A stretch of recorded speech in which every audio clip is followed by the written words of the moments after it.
और गुरुदेव ने बताया कि जब कोई परिवार का सदस्य शरीर छोड़ता है तो हमने रोना धोना बिल्कुल भी नहीं है, बिल्कुल भी रोना धोना नहीं है। मन भी छोटा नहीं करना, चेहरा भी उदास नहीं होना चाहिए। अगर परिवार का कोई उपदेशी सदस्य शरीर छोड़ रहा है तो उल्टा हमने उसको हिम्मत देनी चाहिए कि भाई तेरा तो बहुत बढ़िया भाग्य सौभाग्य, परमात्मा ने तेरी जगह मुझे क्यों नहीं लिया, मेरा समय क्यों नहीं आया। आप तो सीधे सतलोक जाओगे, परमात्मा के विमान में बैठ के जाओगे, आप तो हमसे पहले सतलोक में जाओगे। और हम क्या करेंगे, हम भी आ रहे हैं पीछे पीछे। हम कितने दिन रहेंगे यहां पर, और 2 4 5 10 साल, उसके बाद हम भी आए और वहीं मिलके आराम से एंजॉय करेंगे, मस्ती करेंगे वहां। जैसे कोई परिवार का कोई बेटा या कोई बेटी, उसका ज्वाइनिंग लेटर आ जाता है और जब उसको सरकार नौकरी ज्वाइन करने के लिए बुलवाती है तो कैसे घर के सदस्य उसकी आरती उतारा करते थे, उसको विदा करने से पहले उसके टीके लगाया करते थे, उसका सामान उठा के अपने कंधों पर उसको बस स्टैंड तक लेके जाते थे और गांव की औरतें गीत गा गा कर उसको विदा करके आती थी खुशी खुशी, और वो भी खुशी खुशी जाया करता था। उसको पता था कि मैं कोई जेल में थोड़ी जा रहा हूं, मैं तो नौकरी पे जा रहा हूं जहां जाकर पैसे कमाऊंगा, एसी ऑफिस में बैठूंगा। तो इसी प्रकार जो शरीर छोड़ रहा होगा भगत, उसको भी खुशी होनी चाहिए कि मैं जेल में नहीं जा रहा, मैं तो जेल से जा रहा हूं सतलोक।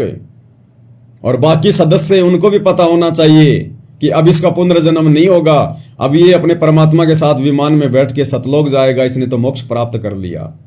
तो हमने उसको हिम्मत देनी है। और एक ध्यान रखे, कोई प्राणी मर रहा हो सदस्य घर का, यानी शरीर छोड़ रहा हो भक्त, उसको याद दिलावे कि यहाँ संसार की इस किसी भी वस्तु में आस्था मत रखिए, नहीं तो लटक जाएगा फिर वापस। गुरुजी ने जो ज्ञान बताया है वहाँ सतलोक है, वहाँ सुरती लगा, आप भी चलो और हम भी आ रहे हैं, फिर हम कौन से सदा रहेंगे। तो उस समय उसका यहाँ से मन हटावे। अब पहले क्या करते थे, जब वो मरने लगता उसे पूछते तुझे कौन याद आता है, वो कभी कहता मुझे फलाना पोता याद आता, उसके दर्शन करा दो फिर मरूंगा। तो पोता ने बुला लेते हैं, फिर वो मर जाता है। यानी वो आस्था फिर वहीं रहेगी, वापस वहीं आकर उस पोते का मनमाना भैंस बनकर खड़ा हो जा या कुत्ता बनकर गली में आकर बैठ जाएगा उस पोते के, और पोता मारेगा सिर में लठ फिर। तो ये बात आपने याद रखनी पड़ेगी। अरे हम भगत भाई बहनों ने, अब यदि हमारे गांव में, आसपास में, आड़ोस में या रिश्तेदारी में अगर कोई मर भी जाता है अनुपदेशी, तो जैसे लोग जाते हैं ना दुख में शोक व्यक्त करने के लिए, तो हम जाएं अवश्य। अगर आप जाना उचित समझें तो किसी की मृत्यु होने पर आप बैठने जरूर जाइए, कोई दिक्कत नहीं है।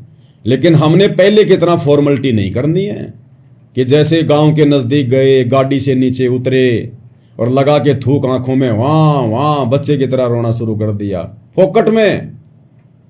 भाई चलो, जिसका बेटा बेटी मर गया होता था पहले, जो जाते थे गांव में, जिसको मुंह कान बोलते थे, तो मान लो किसी का कोई रिश्तेदार मर गया, किसी का कोई बेटा बेटी मर गया या और कोई मर गया, तो वो तो बेचारा ठीक रोए। वो 1 या 2 ही होते थे जिनके कोई खास होते थे, बाकी तो गांव की भीड़ जाती थी, गांव की भीड़।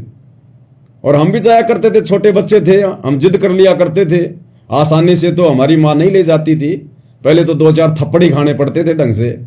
और जब ज्यादा रोने लग जाते थे, घाघरा पकड़ लेते थे, मिट्टी में लौट जाते थे, तो फिर हमारे को भी उठा के गाड़ी में बैठा लिया जाता था।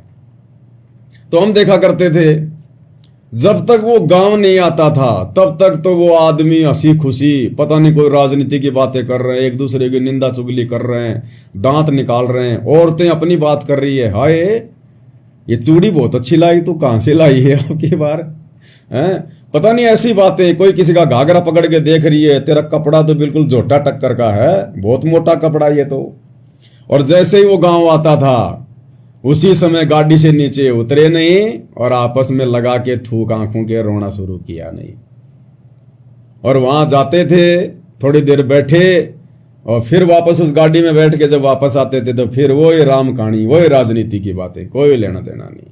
तो भाई और बहनों, पहली बात तो आप और हमने अब ये दुनिया वालों के साथ में झूठी मुंह कान में नहीं जाना। आपके आड़ोसी पड़ोसियों का कोई रिश्तेदार मर गया और कहेंगे चलो भाई वहां बैठने जाना है, तो हमने हाथ जोड़ लेने, भाई मेरे को कोई विशेष काम है, मैं नहीं जा सकता। अरे रिश्तेदार मरा तेरा, जिसको मैं जानता नहीं पहचानता नहीं, उसके मरने का मुझे कोई दुख नहीं है। अब मैं क्यों फालतू में आंसू बहाऊं वहां जाके, मैं क्यों फालतू में ड्रामेबाजी करूं? तो भक्ति मार्ग में ये ड्रामेबाजी फॉर्मेलिटी नहीं चलती है। तो हमने अब नहीं जाना। अगर गांव में एक को मना कर दोगे ना, दोबारा जब किसी के मरेगा ना रिश्तेदार, आप और हमें कोई टोकेगा ही नहीं, टोकेगा ही नहीं हमें कोई। हाँ, यदि गांव में कोई मर जाता है, गांव के आड़ोस पड़ोस में कोई मर जाता है, जैसे गांव की औरतें जो वहां जाती हैं बैठने के लिए पैदल, तो उनके साथ में हम जा सकते हैं। लेकिन दूर की रिश्तेदारियों में, जिनको हम जानते नहीं पहचानते नहीं, वहां हमने नहीं जाना फालतू में। और हमारी रिश्तेदारी में कोई मर जाए, हमारा कोई रिश्तेदार, तो हमने जाना तो है, लेकिन हमने रोना धोना नहीं है।